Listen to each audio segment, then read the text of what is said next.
دیروز استاندار خوزستان رفت بیمارستان ملاقات این جوانی که در زیتون خودش رو آتش زد.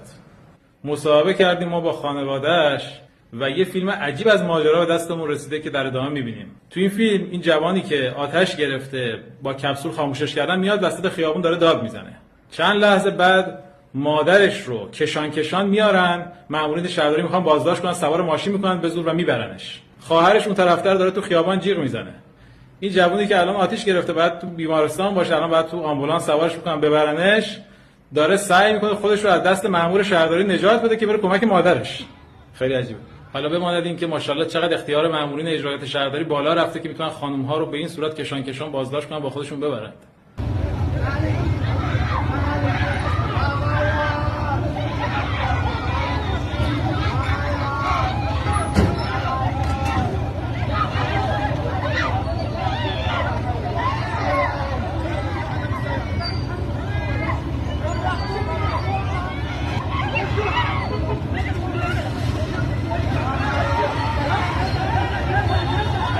حالا این تیکه رو ببینید که 5 دقیقه بعد از پایان آتش سوزی در حالی که لباساش کنده شده و بدنش سوخته، مامورین شهرداری دارن وسایل مغازه رو میریزن بیرون، خودش هم داره میره باشون بحث میکنه که جلوشون رو بگیره.